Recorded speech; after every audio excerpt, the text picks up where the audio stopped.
దేవుని వాక్యం విని ఆశీర్వాదపడండి. కూర్చో.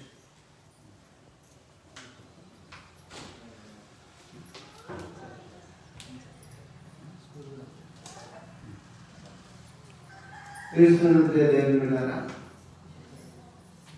మరి దేవుని వాక్యం ధ్యానిస్తున్నాం. జాగ్రత్తగా విని గ్రహించండి, గమనించండి, స్పష్టత పొందండి, విశ్వాసంతో ఉండండి, వాక్యంతో నింపబడండి. అందుకే బహుశా వినుటకు చెవులు గలవాడు వినుగా కానీ యేసుప్రభు. నేను అనేక సార్లు స్వస్థత చేస్తూ ప్రార్థన చేస్తూ పంపిస్తున్నాను. కానీ యేసుప్రభు చెప్పిన ఉపమానాలు అంటే తెలుసు కదా, ఏంటి? కథలు పోల్చి చెప్పిండు. ఆ ఉపమానాలు యేసుప్రభు చెప్పిన ఉపమానాల్లో ఈరోజు నేను 3వ భాగం నేను చెప్తున్నా. గమనించండి, గ్రహించండి. పోయిన వారం 2వ భాగం చెప్పిన, అంతకుముందు 1వ భాగం, 3వ భాగం చెప్తున్నా. ప్రతి ఒక్కరు కూడా లేఖనాలు ఉన్న వారు తీసుకోండి. పరిశుద్ధ గ్రంథంలో నుంచి లూకా సువార్త 11వ అధ్యాయం 11 నుంచి చూడండి. వారు ఈ మాటలు వినుచుండగా తాము యెరూషలేమునకు సమీపమున ఉండుట వలనను దేవుని రాజ్యం వెంటనే అగుపడునని వారు తలంచుట వలనను ఆయన మరి ఒక ఉపమానం చెప్పెను. చూడండి, యేసు ప్రభు ఎక్కడ బోధించినా కూడా ఒక ఉపమానము, ఒక పారబుల్, ఒక కథ వాళ్ళకి వివరించి చెప్పిండు. వాక్యం మీకు అర్థం కావాలంటే ఒక ఉపమానము మీకు చెప్తుండాలి. కానీ కల్పన కథలు కాదు చెప్పేది. దేవుడు ఏం చెప్పిండు, ఆ వాక్య భావం ఏంటి, అవన్నీ గ్రహించండి. వారికి ఒక ఉపమానం చెప్పిండు. ఆ ఉపమానం ఏదో మీరు అందరూ గ్రహించండి. ఏమనగా రాజకుమారుడు ఒక రాజ్యము సంపాదించుకొని మరలా రావాలని దూరదేశమునకు ప్రయాణమై. ఒక రాజు కొడుకు రాజ్యాన్ని సంపాదించుకొని రావాలని దూరదేశం ప్రయాణం అయిపోయింది. రాజు కొడుకు గమనించండి. తన దాసులను 10 మందిని పిలిచి వారికి 10 మీనాలనిచ్చి నేను వచ్చు వరకు వ్యాపారం చేయుడని వారితో చెప్పెను. నేను వేరే దేశం పోతున్నా, అక్కడ రాజ్యాన్ని సంపాదించుకుంటాను. రాజకుమారుడు పోతూ తన దాసులను ఎంతమందిని? 10 మందిని పిలిచిండు. 10 మందిని పిలిచి ఏమని చెప్తుండు? 10 మీనాలనిచ్చి వాళ్ళకు ఒక్కొక్కరికి మీనాలనిచ్చి. అంటే ఇప్పుడు మనం మన దేశంలో రూపాయలు అంటారు, అప్పుడు ప్రభు కాలంలో మీనాలు అంటారు. ఇప్పుడు అమెరికాలో డాలర్లు అంటారు, జపాన్లో ఎన్ని అంటారు. పైసలలో రకరకాల పేర్లతో పిలుస్తారు అన్నట్టు. ఇక్కడ 10 మీనాలను ఇచ్చి ఏం చేసిండు? నేను వచ్చే వరకు వ్యాపారం చేయడని వారితో చెప్పాను. నేను మళ్ళీ తిరిగి వచ్చే వరకు మీరు వ్యాపారం చేయమని చెప్పి వెళ్ళిపోయాడు. అయితే అతని పట్టణస్థులు అతని ద్వేషించి ఇతడు మమ్ము నేలుట మాకు ఇష్టం లేదని అతని వెనుక రాయబారం పంపిరి. చూడండి, ఇతడు మమ్ము నేలడానికి మాకు ఇష్టం లేదని అతన్ని మళ్ళీ వెనుక తిరిగి పంపించాను. అయితే అతడు ఆ రాజ్యము సంపాదించుకొని తిరిగి వచ్చినప్పుడు ప్రతి వాడును వ్యాపారం వలన ఏమేమి సంపాదించునో తెలుసుకున్నటకై తాను సొమ్మిచ్చిన దాసులను తమ యొద్దకు పిలువమని ఆజ్ఞాపించెను. చూడండి, మళ్ళా తిరిగి ఆ దేశం పోయి ఆ రాజ్యాన్ని సంపాదించుకొని రాజకుమారుడు మళ్ళీ వచ్చి, అయ్యా నేను పోయేటప్పుడు మీకు మీనాలు ఇచ్చిపోయినా కదా, మీరు ఏమేమి వ్యాపారం చేశారో, ఏం సంపాదించుకున్నారో నాకు దగ్గర చెప్పండి అని అడిగాడు. నువ్వు డాక్టర్వి కావచ్చు, యాక్టర్వి కావచ్చు, నువ్వు ఏ స్థాయిలో ఉన్నా రోమా పత్రిక ఏం చెప్తుంది? మనలో ప్రతి వాడు తన గురించి లెక్క అప్పగింపవాలను. నేను నెబుకద్నెజర్ రాజును గురించి చూస్తే ఎక్కాలం పార్సి అని నీ రాజ్యం నేను లెక్కించగా నువ్వు తక్కువగా కనబడి నేను తీసేస్తున్నా.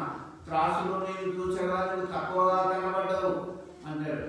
క్రైస్తవ జీవితంలో దేవుడు ప్రకృతిలో లెక్కడతాడు. గుడికొచ్చినంత మాత్రం లేక పడకపోతాం అనుకోవద్దు. బాగా గుర్తుపెట్టుకోండి. బైబిల్ పట్టుకున్నంత మాత్రం లేక పడలోకం దొరుకుతున్నా అనుకోవద్దు. దేవుడిని లెక్క చూసినప్పుడు నువ్వు ఏ స్థాయిలో ఉంటావో నువ్వే అర్థం చేసుకో. ఆయన సముఖంలో ఒక గ్రంథము రాయబడుచు ఉంటుంది. అంతకుముందు చెప్పిన ఆయన సముఖంలో నీ పేరు లేకపోతే, ఆ గ్రంథంలో నీ పేరు లేకపోతే ఖచ్చితంగా నరకం పాలైపోవని వాక్యం మనకు నేర్పిస్తుంది. ఇక్కడ ఒక ఉపమానం చెప్తూ రాజకుమారుడు దూరదేశంలో ఒక రాజ్యాన్ని సంపాదించుకునే ముందు 10 మంది దాసులను పిలిచి వాళ్ళకు మీనాలను డబ్బులు ఇచ్చి నేను వచ్చేదాకా మీరు వ్యాపారం చేయమని చెప్పి వెళ్ళిపోయి వాళ్ళని లెక్క అడుగుతుండు. మరి దేవుడు ఒకవేళ బిడ్డ నువ్వు ఎన్నేళ్ళు వెళ్ళిపోతున్నావు, ఎన్ని తప్పులు చేసినావు నేను అడిగితే నువ్వేం చెప్తావో యోచించుకో, ఆలోచించుకో. ముక్కు సుడిగా వాక్యం చెప్తే గుడికి రాదు. తాగదు బాబు బయలు చెప్తుంది అంటే తాగుతారు.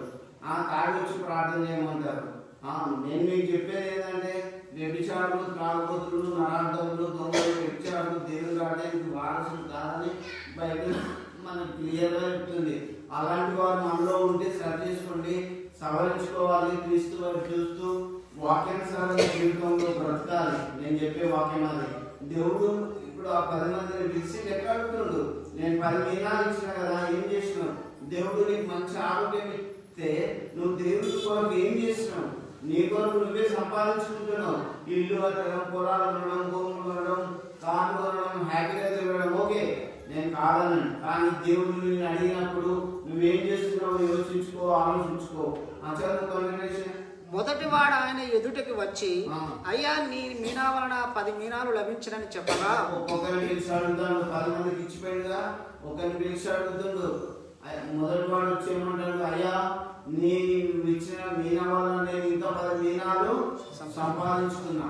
దేవుడు నీకు ఇచ్చిన నీ ఆయుష్కాలంలో నువ్వు బిడ్డని కాలు చేతులు అందించినావు. అసలు దేవుని పరిచర్యలో నువ్వు ఎంత చేసినావు దేవుని కొరకు ఒకసారి ఆలోచించుకో.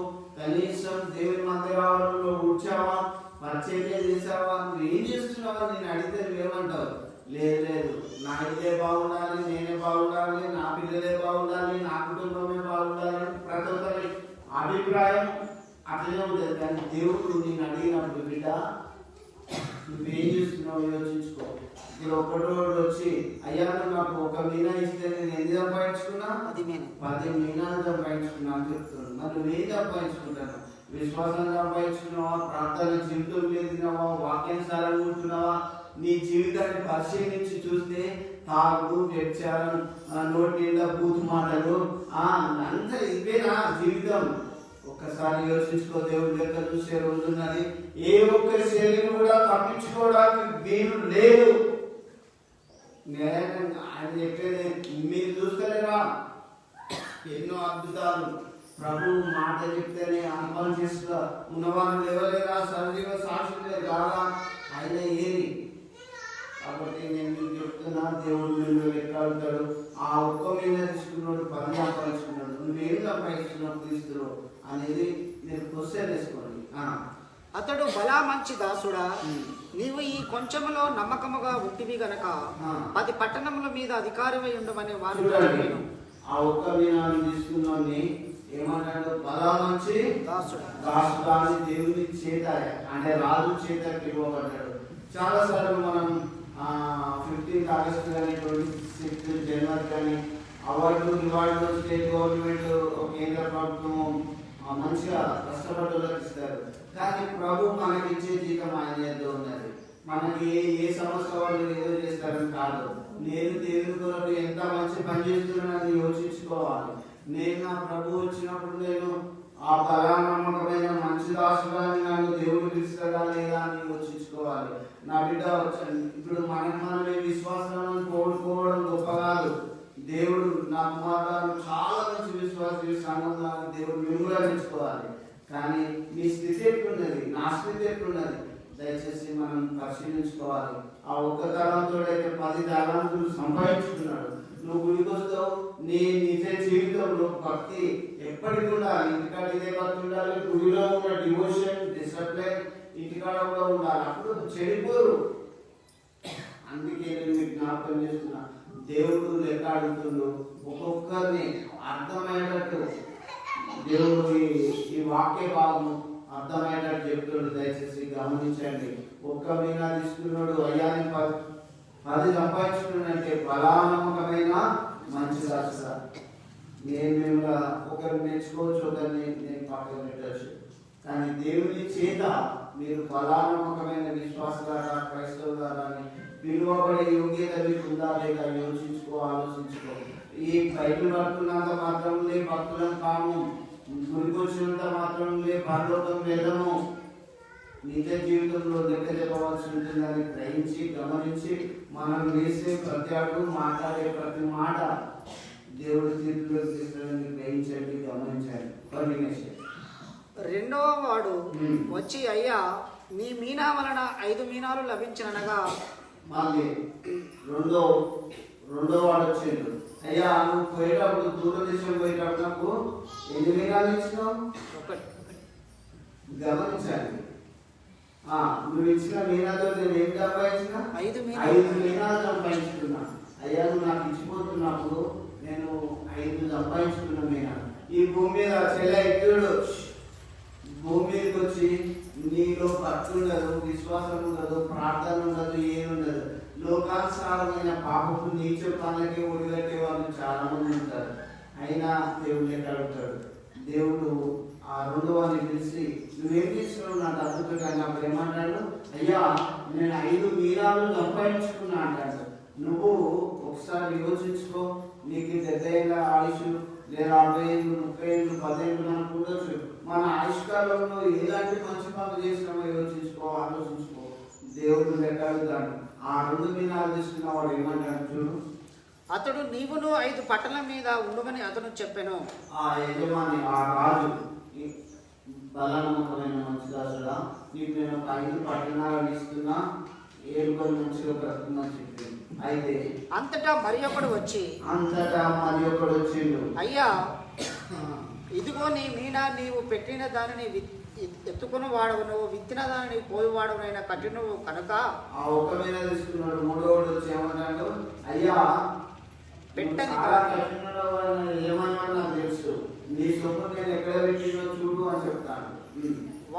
నీవు కట్టినవు గనుక నీకు భయపడి దీనిని రుమాల్లో కట్టి ఉంచుతానని చెప్పాను. నువ్వు ఇచ్చిన డబ్బు నేను ఎక్కడ కట్టినా రుమాల్లో కట్టి పెట్టి నువ్వు ఎప్పుడు వస్తావో అప్పుడే ఇతను అనుకున్నాను. ఈ ముగ్గురులో ఎవరు మంచి వాళ్ళు? సంపాదించుకున్న వాడు, నమ్మకంగా పనిచేసిన వాడికి మెండుగా దేవుని కాదు.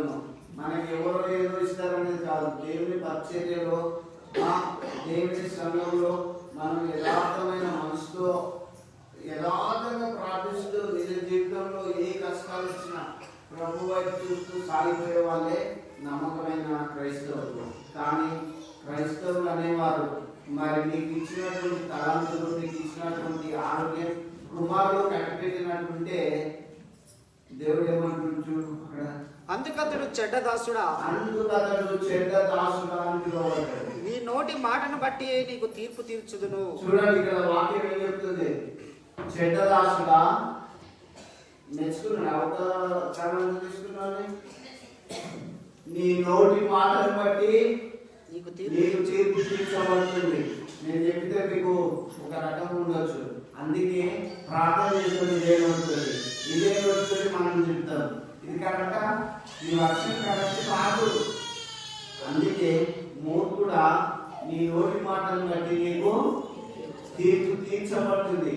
మీ అందరికీ చర్చకు వచ్చిన వాళ్ళకు ప్రతి ఒక్కరు కూడా తీర్పు ఉంటుంది. దాన్ని దయచేసి గమనించండి, గ్రహించండి.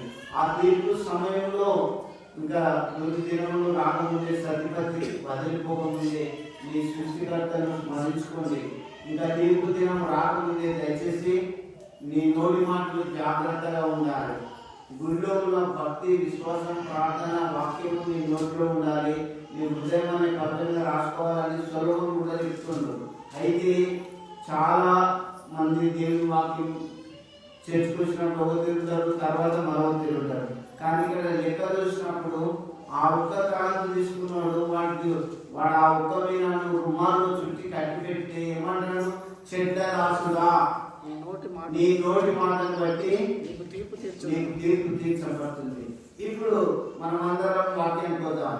ఇలా చెడ్డ దాసులు ఎంతమంది, బలాన్ని ముక్కలైన మంచి దాసులు ఎంతమంది, మీరే పరిశీలించుకోండి. ఒక్కసారి మన నోటి మాటలు, మన ప్రవర్తన, మన క్రియలు ఎట్లున్నాయి? పరలోకానికి పోతామా? మొదలుపెట్టి ఎక్కుతామా? అందుకే యోచించుకో. క్రైస్తవులు అంటే నేను ఉప్పురవగా ఉండాలి.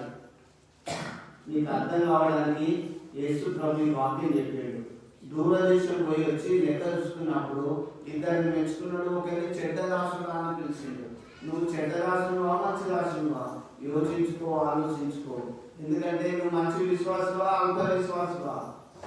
ఒకసారి యోచించుకో. ప్రార్థన పరరాత్మ ప్రార్థన లేని జీవితం అనేది యోచించుకో, ఆలోచించుకో, తీర్పున్నదని గ్రహించుకో. ఈ ఉపమానం చెప్తూ ఇలా ఆ ముగ్గురికి తీర్పు తెచ్చిండు. లాస్ట్ మూడవ అనేది నీ నోటి మాటలు బట్టి నీకు తీర్పు తీర్చబడుతుంది. ఒక్కసారి మిమ్మల్ని పరిశీలించుకోండి. మనం ఎన్ని చేద్దామనేది మాట్లాడుతున్నాం. రోజుకు ప్రార్థన ఎక్కువ ఉన్నదా, దీనితో మాట్లాడే సమయం ఎక్కువ ఉన్నదా, రోజు తిట్టే మాటలు ఎక్కువ ఉన్నాయా తీసుకో. ఏమన్నా చెప్తున్నావు? కూడా నీ నోటి మాటలు బట్టి నీకు తీర్పు తీర్చబడుతుంది. తీర్పు ఇంకా తీర్చబడలేదు. దేవుని రాకడ సమయం దగ్గరకు వచ్చింది. పరలోకానికి పోవాలంటే దేవుడికి గౌరవించినాడు అడగడా? ఖండించినోడు అంటాడా? బిడ్డ ఇక్కడ ఉండి ఖండించిన పాపం చూపించడం అంటాడా? నోరిచ్చిన తిట్టుమా ఇచ్చిందా? ఎంతమంది మగవాళ్ళ నోరు లేక మాట్లాడినా ఎంతమంది నేను లోకంలో నీకు మంచి నోరైతే దేవుని స్తుతించడు, ప్రార్థించడు, పాటలు పాడలు, ఉత్సాహం. 2 కాళ్ళు ఉంటే చర్చికి రావాలంటే శాత కాదు. 2 కాళ్ళు 2 ఆడ పడిపోయినాక కన్నడ చర్చికో కర్ణాపురం లేదో తీసుకొని అక్కడ ఇల్లు అంటారు. కాళ్ళు ఉన్నప్పుడు నడవరాదు, కళ్ళు ఉన్నప్పుడు చదవరాదు, చెవులు ఉన్నప్పుడు దేవుని వాక్యం వినరాదు, నోరున్నప్పుడు దేవుని స్తుతించలేము, ప్రార్థించలేము. కానీ లోకానుసారమైన చెడ్డ వచనాలు పలుకుతూ మరి ప్రశ్నలు కాకండి దయచేసి. నేను చెప్తున్నా, ఆ సమయం ఎవరు కూడా తక్కువ చేయలేరు. కాలం సమయం అంతా గతించిపోతుంది. మనం మరణానికి సమీపంగా పరిగెత్తుచూ ఉన్నాం. నువ్వు చెడ్డదాసులుగా మంచిదాసులుగా యోచించుకో, ఆలోచించుకో. గుడికొచ్చి కూడా ఎంతమంది చెడ్డ మాటలు మాట్లాడతానో మీకే తెలుసుకోవాలి. నేనైతే ఉన్న కాడికి చెప్తున్నా, నేనైతే యథార్థంగా చెప్తున్నా. ఈ చెడ్డ మాటలు మాట్లాడేవాడు అక్కడ ఆ ఒక్కరిని ఏమంటుడు దేవుడు? మూర్ఖుడా మూర్ఖుడా అని పిలువబడ్డాడు. మూర్ఖుడా నీ నోటి మాటలు బట్టి నీకు తెల్లబట్ట చేసుకోగానే నల్లబొట్టు వేసుకోగానే భక్తులు అనుకోవద్దు. బాగా గుర్తుపెట్టుకోండి, నోటి మాటలను బట్టి దేవుడు తీర్పు తీస్తాడు. అందుకే మనం మాట్లాడే మాట ఇతరులకు మాదిరిగా అనుకూలంగా మన ప్రవర్తన అంత నిజ జీవితంలో యథార్థంగా ఉండాలి. అట్లుంటేనే మనం క్రైస్తవులు నిలబడతాం. నువ్వు ఇంట్లో పెట్టి బయట పెట్టి గుళ్ళో పెట్టి బజార్లో ఒకటి చేసుకుంటే నీ ప్రవర్తన సరికాదు. దేవుడు ఏమంటాడు? మూర్ఖుడా చెడ్డదాసులను తినమంటావు. కాబట్టి యోచించుకో, ఆలోచించుకో. నువ్వు మంచి దాసుడుగా మూర్ఖుడుగా యోచించుకోవాల్సిందిగా చేయడానికి అక్కలకు మరి అన్నలకు తమ్ములకు ప్రభు నామంలో నేను హెచ్చరిస్తున్నాను. ప్రభు ఎక్కడ బోధించినా హల్లెలూయా అనుకుంటా బోధించలేదు. చూడండి, నేను పోయిన వారంలో చెప్పిన కదా, ఏ దైవజనం కూడా ఇప్పుడు కన్నడ ఖచ్చితంగా అర్థమయ్యే రీతిగా వారికి వాక్యం అందించండు. మీ ముగ్గురిలో మీరు సంపాదించుకొని విశ్వాసం, ప్రార్థన, నిజ జీవితంలో ఎదుగుతారా యోచించుకో, ఆలోచించుకో. ఇంకోటి చెప్పి నేను ముగిస్తాను. మత్తయి సువార్తలో రండి, 25వ అధ్యాయం 1 నుంచి చూడండి.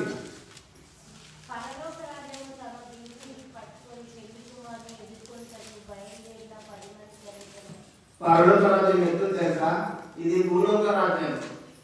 ఏంటి ఇది? భూలోక రాజ్యం. ఇక్కడ ఎంత మంచి బలవంతుడికైనా 1000 ఏళ్ళున్న ఏదోపదు, 100 ఏళ్ళున్న చావు తప్పదు. అనాది కాలంలో దేవుడు వాక్యం చెప్పిండు, బిడ్డ నేను ఆరాధన పిలిచి ఏమన్నాడు? నేను నేల నుంచి నిన్ను తీయబడ్డావు, మన్నే కదా నువ్వు మన్న అయిపోతావు అని చెప్పిండు. సెంటు పూసుకున్నా, స్టాంపు పెట్టుకుని స్నానం చేసుకున్నా, మంచి ఏది పెట్టుకున్నా, ప్రతి మనిషి మట్టిగా మారాలి. అది దేవుని వాక్యం ఖచ్చితంగా చెప్తుంది. లేదు నేను ఇలాగే ఉంటాను, ఎవరు విలువైనా మనిషి విలువ మట్టి అని గ్రహించండి. అయితే ఈ భూలోక రాజ్యం, కానీ పరలోక రాజ్యానికి మనం వెళ్ళాలంటే అది ఎట్లున్నది? పరలోక రాజ్యం 10 మంది దివిటీలు పట్టుకున్నా కన్యకలను పూలినది. చదువు కన్ఫ్యూజన్. పరలోక రాజ్యము తమ దివిటీలను పట్టుకొని పెళ్లి కుమార్తె ఎదుర్కొనుటకు బయలుదేరిన 10 మంది కన్యకలను పోలి ఉన్నది. 10 మంది కన్యకలను పోలి ఉన్నది. పోల్చి చెప్తాడు, అర్థం కావాలని చెప్తాడు. బిడ్డ పరలోక రాజ్యం ఇట్లుంటది అని చెప్తాడు. మీరు ఎప్పుడు ఎవరైనా గణలకు ఇట్లుంటది అట్లుంటది అని చెప్తే ఎక్కువ వచ్చినట్లయితే దేవుడు పరలోకానికి ఆయన పోయి తిరిగి వచ్చి సజీవుడై లేచిండు. ఆయన మన భూమి మీద ఉన్న సంగతులన్నీ చక్కగా మనకు అర్థం కావాలని చెప్తాడు. పరలోక రాజ్యం ఎట్లున్నది? 10 మంది కన్యకలను కూలి ఉన్నది. అసలు మీకు పరలోకం దొరుకుతారా దొరకదా మీరే ఆలోచించుకోవాలి. చాలు. 10 మంది కన్యకలను కూలి ఉన్నది కాబట్టి ఆ కన్యకలలో 2 గ్రూప్స్ ఉన్నాయి. 5 బుద్ధి గలవారు. నువ్వు ఏ గుంపులు ఉంటావు మీరే యోచించుకోవాలి. 2 గ్రూప్స్, లేడీస్ జెంట్స్, ఆడవాళ్ళు మొగలను 2 గ్రూపులు చేయొచ్చు. కానీ బుద్ధి గలవారు బుద్ధి లేని వారు ఏ గుంపులు ఉంటారో యోచించుకోవాలి. నువ్వు ఏ గుంపులు ఉంటావు ఆలోచించుకో. నువ్వు ఇంకెన్నేళ్ళు ఎంత మనం మురిసినా ఎంత బలవంతమైన 50 ఏళ్ళ లోపల సగం మందికి పోతాం. అవునా? ఏమేసి వినొస్తుందా మరి గమనించండి వాక్యం.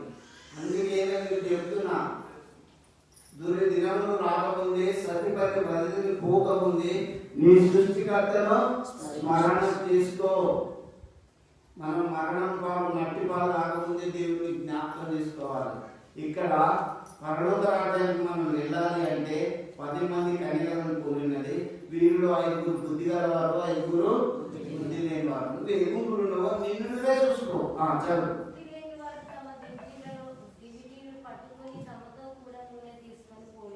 బుద్ధి లేని వారు వాళ్ళ పనులు ఏంటి తెలుసా?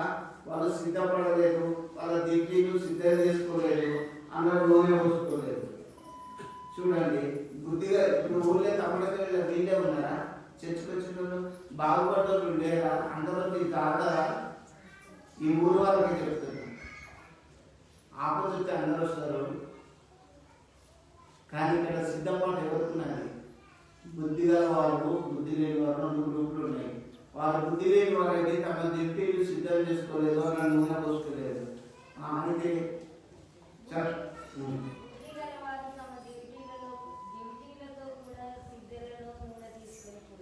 మా బుద్ధి గల వారైతే తమ ర్యాంప్స్ సిద్ధం చేసుకొని నూనె పోసుకొని పెళ్లి కుమారుని ఎదుర్కోవడానికి పోయింది. అయితే పెళ్లి కుమారుడు ఆలస్యం చేయగా వాళ్ళందరూ గురికి నిద్రిస్తున్నారు. 10 మంది పడుతున్నారు. వస్తాడు పెళ్లి కుమారుడు అంటే మధ్యరాత్రి అయిపోయింది. ఇప్పుడు కూడా ప్రభు 2వ రాకడ వస్తుంది. ఆ ప్రభు 2వ రాకడ ఏ గడియో ఏ జామో మనకు తెలియదంతా మెలుగుగా ఉన్నామని దేవుడు చెప్తున్నాడు. తినుచు త్రాగుచు కాలయాపన చేసుకుంటూ టైంపాస్ చేసుకుంటుంటే కాదు. క్రైస్తవులు అనేవాడు యాక్టివ్గా ఉండాలి, చురుగ్గా ఉండాలి, తెలివిగా ఉండాలి, ప్రార్థన పూర్వకంగా ఉండాలి, వాక్యానుసారంగా ఉండాలి. అలా ఉంటే దేవుని రాజ్యానికి మనం వారసులు. బుద్ధిగా వారు తమ డ్యూటీలు సిద్ధం చేసుకున్నారు. అందరు రెడీగా ఉన్నారు. 5 ఇంకా 5 అయితే దూరం ఎంచుకోలేదు, ఏమీ లేదు, సిద్ధపాటు లేదు. వాళ్ళు వీళ్ళు కలిసే పడుతున్నారు. ఇక్కడ నేను మీకు చెప్తాను, ఇక్కడ ప్రార్థన చేసే వాళ్ళు ఉంటారు, ప్రార్థన చేయని వాళ్ళు ఉంటారు, మరి విశ్వాసులు ఉంటారు, అవిశ్వాసులు ఉంటారు. అందరం కలిసి ఇక్కడ దేవుని ఆరాధిస్తూ ఉంటారు. కానీ ఎంతమంది మీరు ఒకసారి ఆలోచించుకొని, ఇప్పుడు ప్రభు వచ్చిందనుకో ఇలాగే ఎత్తబడిపోతారు. అందరూ ఉంటావా ఆలోచించుకో. చూడండి, ఈ 5 10 మంది సార్లు ఎట్లున్నారు. చదువు.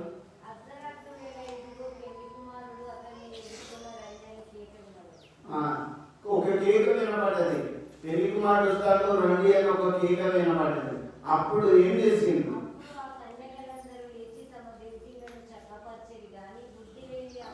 చూడండి, ఆ కన్యకలందరూ ఆ పిలుపు విన్నారు. అప్పుడు మధ్యరాత్రి వేళ లేచి తమ దివిటీలు సిద్ధం చేసుకుంటాను. అయితే దేవుళ్ళు వాళ్ళు వెంటనే ఆయిల్ ఉన్నది కాబట్టి వెంటనే వాళ్ళ ల్యాంప్స్ అంటించుకొని వెలిగించుకొని ఏం చేసేది కంటిన్యూషన్ చేయాలి.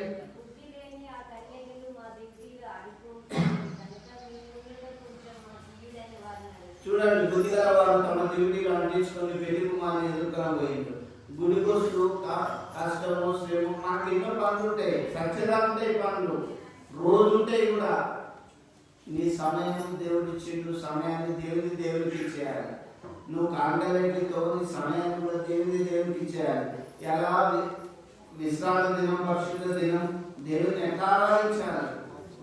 ఆత్మతో సత్యవతులని అలా ఆరాధించాలి. అట్లా ఆరాధించినప్పుడు ఆ కుటుంబం ఆశీర్వాదింపబడుతుంది. ఆ పిల్లలు కూడా దీవెనకరంగా ఉంటారు.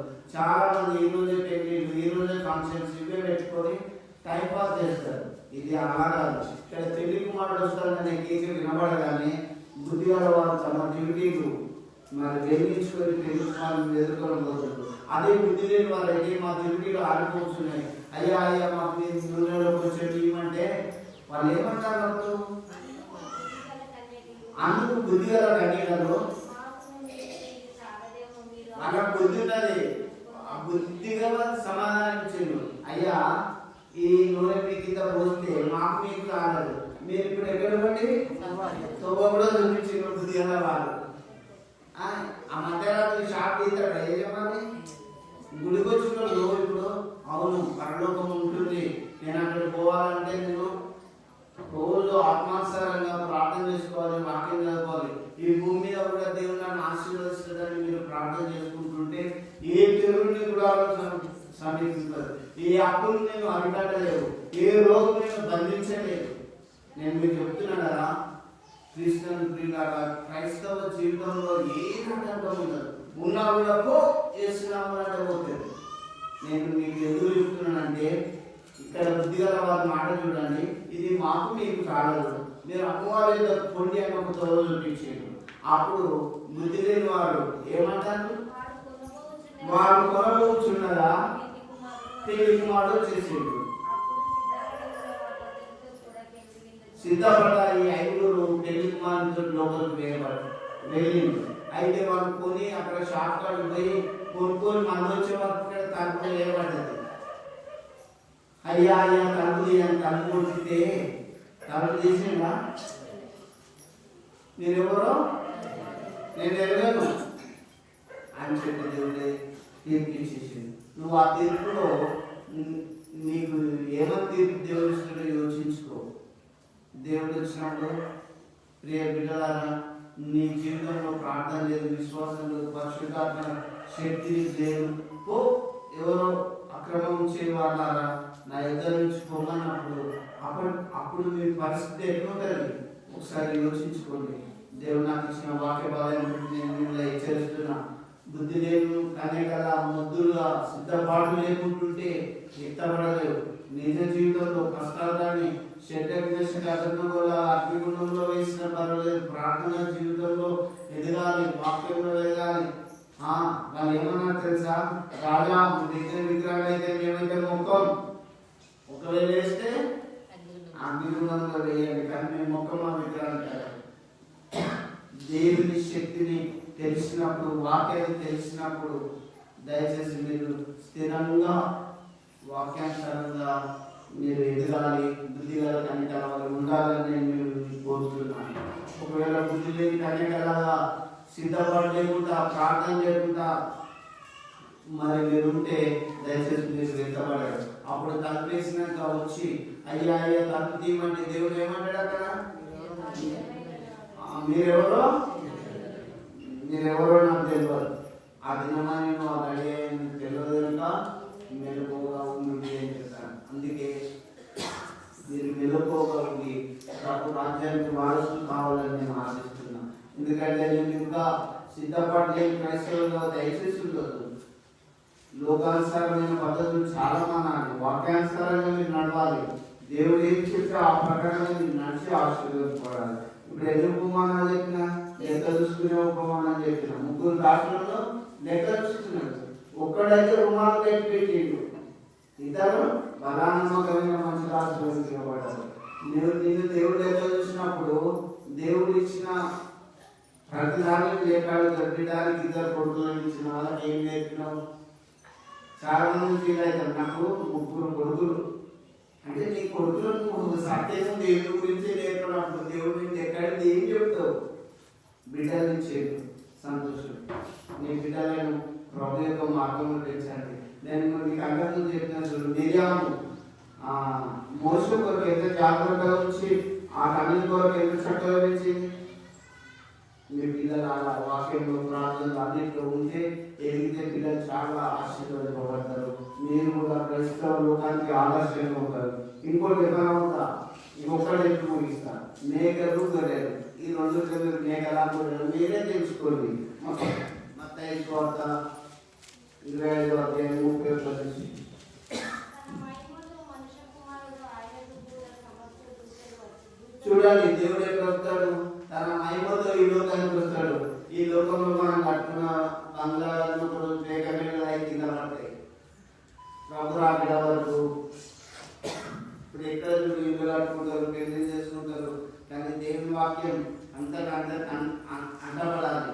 నా దేవుని పెట్టారా, దేవుడు తన మహిమతో వచ్చినప్పుడు ఏం జరుగుతుందో చూడండి. ఆయన తన మహిమ గల సింహాసనం మీద ఆసీనుడై ఉన్నప్పుడు అప్పుడు సమస్త చెరువు ఆయన ఎదుట పోగు చేయబడతారు.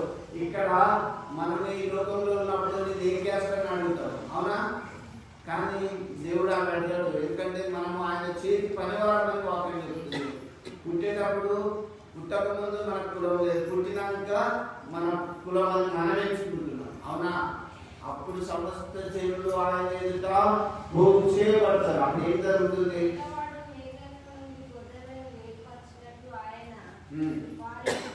ఇక్కడ ఒక ఉపమానం చెప్పాడు. గొల్లవాడు మేకలను గొర్రెలను ఎలా డివైడ్ చేసి వేరుపరచడో అట్లా చేస్తా. నువ్వు నన్ను నమ్మినవా నమ్మలేదా? రెండే గుంపులు ఇక్కడ. నువ్వు ఏ గుంపులు ఉంటావు? నమ్మిన గుంపులు ఉంటావా, నమ్మని గుంపులు ఉంటావా? అంతే. గొల్లవాడిని పోల్చి మనకు దేవుని వాక్యం అందిస్తుంది. నువ్వు ఏ గుంపులు ఉన్నావు మీరు ఆలోచించుకోవాలి. గొల్లవాడు మేకలను గొర్రెలను ఏర్పాటు చేసి నట్లు నేను మిమ్మల్ని డివైడ్ చేస్తాను. నువ్వు ఏ గుంపు పోతావో యోచించుకో. అయితే ఈడ రెండు గుంపులను చూద్దాం. చదవక కుడి వైపున గొర్రెలు, ఎడమ వైపున మేకలు. నువ్వు కుడి వైపు పోతావా, ఎడమ వైపు పోతావా యోచించుకోవాలని బైబిల్ చెప్తున్నా.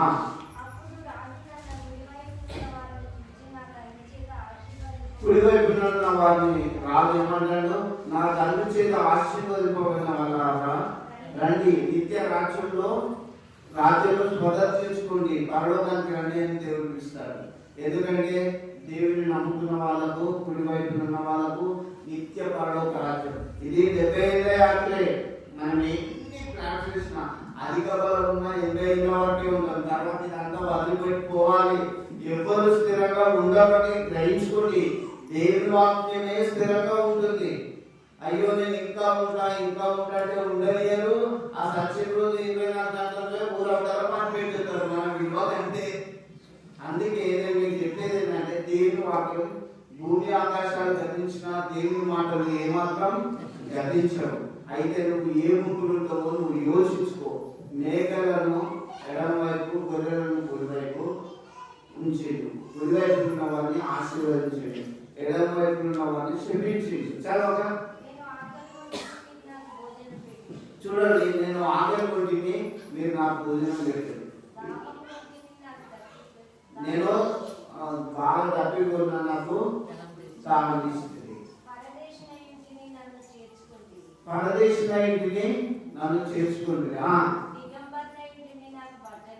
దిగంబర ఇంటిని నాకు బట్టలు ఇచ్చింది. చూడండి, రోగిన ఇంటిని నన్ను చూడవచ్చింది. చూడండి, మనకు తెలిసిన వాళ్ళు ఎవరైనా రోగంతో ఉంటే మనం చూస్తామా? మనకు బాగా వచ్చింది, మంచిగా అనుకుంటాం, అట్లా సాటిస్ఫై అయిపోతాం కదా. కిరణ్ అయితే రేగడ నుంచి వచ్చిన కిరణ్ హైదరాబాద్లో ఉన్నప్పుడు మరణ స్థితిలో ఉన్నప్పుడు వచ్చింది కదా. చూడవచ్చిండు లాస్ట్ మూమెంట్. నేను మాట్లాడాలి కూడా ఇది లేదు. దేవుని వాక్యం కూడా రేపు సమాధానం చెప్పవచ్చు. అయ్యా పడినప్పుడు నేను వెళ్ళిన కదా, నేను చెప్పడం కదా, వాక్యం చెప్తుంది. నేను రోగిన ఇంటిని నన్ను చూడవచ్చుతుంది, దిగంబర ఇంటిని బట్టలు ఇస్తుంది. ఎవరికైనా నీ క్రైస్తవ జీవితంలో నువ్వు క్రైస్తవులు అనుకుంటున్నావు, కానీ ఎవరికైనా బట్టలు ఇచ్చినవా లేదా? దొరకక చచ్చిపోయింది. దొరకక చచ్చిపోయినప్పుడు ఏమని చెప్తుంది? అయ్యా ఆమె బతుకున్నప్పుడు మంచి మంచి వస్త్రాలు గుర్తించిందని సాక్ష్యం చేసినట్టు. నీ నిజ జీవితంలో సాక్ష్యం మంచిగా ఉండాలి. రోగంతో ఉన్న పరామర్శించాలి, ఆదుకోవాలి, కష్టంలో ఉన్న వారిని ఆదుకోవాలి. నేను చెప్తున్నా కదా, మన సంఘం నుంచి నారాయణ ఏంటి రాజు దిలీప్ వీళ్ళు వచ్చి ఉన్నదంటే మీరందరూ రావడానికి కూడా వీళ్ళే. అక్కడ పరిస్థితి కూడా అట్టున్నారు. కానీ అంత బిలీవర్సే నన్ను పరామర్శించిండు. వాస్తవాన్ని చెప్తున్నాను. ఎందుకు చెప్తున్నానంటే క్రైస్తవ జీవితంలో మరి రోగ్యం పరామర్శించాలి, ఆదరించాలి, ప్రార్థన చేయాలి. అట్లా ప్రార్థన జీవితంలో ఎదగాలి. లేకపోతే నా ప్రియ దేవుని బిడ్డలారా, పరలోక రాజ్యంకు మీరు వెళ్ళలేరు. కుడివైపు ఉన్న వారైతే రోగంతో ఉన్న వాళ్ళను పరామర్శించిండు, ఆకలితో ఉన్న వాళ్ళకి ఆహారం పెట్టిండు. ఎప్పుడైనా పెట్టాము ఆకలితో ఉన్న వాళ్ళకు? ఆలోచించుకోండి మీరే. చదవగా కంటిన్యూషన్. అందుకు నీతిమంతులు ఆ నీతిమంతులు అన్నారు, అయ్యో ప్రభువా, నువ్వు ఎప్పుడు ఆకలితున్నావు, ఎప్పుడు రోగి అయినావు, ఎప్పుడు శిరసాల్లో ఉన్నావు, ఎప్పుడు దిగవరు అయినావు, మేము నీకు ఎప్పుడు చేసినామని చేసుకోవడం ఏమంటారు తెలుసా? ఒక అల్పునికి చేస్తే నాకు చేసినట్లే అని వాక్యం చెప్తుంది. అందుకే క్రైస్తవ బిడ్డలు చేయి ఆపి సహాయం చేయాలి. అది ఇప్పుడు మన అకౌంట్లో దాచుకున్నట్టే. దేవుని దగ్గర బిడ్డ 70 ఏళ్ళ ఆయుష్లో బిడ్డలు కోరినవారు అని దేవుడిని లెక్కడితే ఏం చెప్తావు? సార్ ఆలోచించుకో. మీరు ఇంకా దిగజాన స్థితిలో ఉండకండి. పరలోక రాజ్యంలో దేవుడు ఇలా చూసుకుంటాడు. అందుకే నా తండ్రి చేత ఆశీర్వదింపబడిన వాళ్ళారా, నేను రోగంతో ఉన్నప్పుడు పరామర్శిస్తుంది, శేషాల్లో ఉన్నప్పుడు చూడవచ్చుతుంది, ఆకలిలో ఉన్నప్పుడు అన్నం పెట్టేది, దప్పితో ఉన్నప్పుడు నీళ్ళు ఇచ్చిందని దేవుడు పరలోక రాజ్యం ఇచ్చాడు. మనం క్రైస్తవులో మన పేరు మనకు ఉన్నది, కానీ ఈ లక్షణాలు ఏమైనా ఉన్నాయా? ఒకసారి యోచించుకో. శపింపబడిన వారు ఆకలితో ఉన్నప్పుడు అన్నం పెట్టలేదు, దప్పితో ఉన్నప్పుడు నీళ్ళు ఇవ్వలేదు, శిరస్సులో ఉన్నప్పుడు చూడరాలేదు, రోగిగా ఉన్నప్పుడు పరామర్శించలేదు. మీరు ఒకటి చెప్తున్నా, మంచి సమరయుడు అనే పేరు ఎందుకు వచ్చింది? వాడు దొంగల చేత కొట్టబడి అక్కడ దొంగ ప్రాణంతో విడిచిపెట్టబడ్డారు కదా.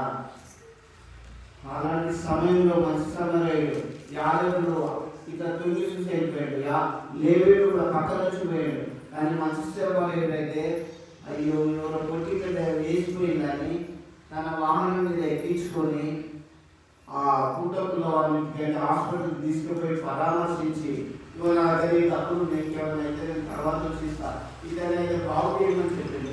ఈ ముగ్గురులో 50 మంచుడా, 70 మంచుడా, ఎవరు మంచుడు చెప్పండి? సమరయుడు మంచుడు. సమరయుడు తప్పలేక వాడు పరామర్శించేది. తన పడి మీద, తన గాడి మీద, వాహనం మీద తీసుకొని పోయి హాస్పిటల్లో చూపించి అది వచ్చింది. నేను మీకు ఒకటే చెప్తున్నాను, యేసుప్రభు ఎక్కడ బోధించినా ఉపమానాలు చెప్తూ బోధించి స్వస్థతలు చేసిండు. దయాలంలో అనేక రోగంతో ఉన్న వారిని బాగు చేసిండు. దేవుని బిడ్డలారా, దయచేసి వాక్యంలో ప్రార్థనలో ఎదిగి దేవుడు మిమ్మల్ని లెక్క అడిగినప్పుడు మీరు రుమాల్లో కట్టుకున్న బిడ్డలు కాక మరి 10 తలాంతులు 5 తలాంతులు సంపాదించుకుని బలానమ్మకమైన మంచి దాసులుగా ఆశీర్వదింపబడిన గొర్రెల గుంపుగా మీరు ఉండాలని ప్రభు వాక్యంగా హెచ్చరిస్తూ క్లుప్తంగా ముగిస్తున్నాను. దేవుని వాక్య భాగంలో మీ వినికిడిలో ఆశీర్వదింపబడుతుందాక ఆమేన్. ప్రార్థిస్తున్నాను. మమ్మల్ని ఇంటిగా ప్రేమిస్తున్న దేవానికి స్తోత్రం. మీ బిడ్డలకు మీ వాక్య భాగం విన్నారు. దయచేసి మీరు చెప్పిన ఉపమానాలు వారు గ్రహించిన రీతిగా మీరు వారితో మాట్లాడేదని నమ్ముతున్నాను. ప్రత్యేకంగా ప్రభు మీ యొక్క రాజ్యాన్ని మేము వారసులో ఉన్నట్టు పశుపడి దయచుకొని ఊళ్ళో వచ్చిన ప్రతి ఒక్కరిని ఏ బిడ్డ ఏ బాధతో, ఏ రోగంతో, ఏ సమస్యతో వచ్చారో వారిని ముట్టి స్వస్థపరచమని, ప్రత్యేకంగా ఈ చిన్న ప్రార్థన ఆలకించమని ప్రభు ఈ చిన్న సంఘంలో దినదినము ఇంకా మీలో ఇది ఫలించే కృప చూపమని, బుద్ధిగా వెనకాల వాళ్ళు సిద్ధపడ్డ కృప చూపమని, ఇదిగో ప్రభు వాక్యం విన్న ప్రతి ఒక్కరిని బలపరచమని యేసు నామములో ప్రార్థిస్తున్నాము తండ్రి. ఆమేన్. ఆమేన్.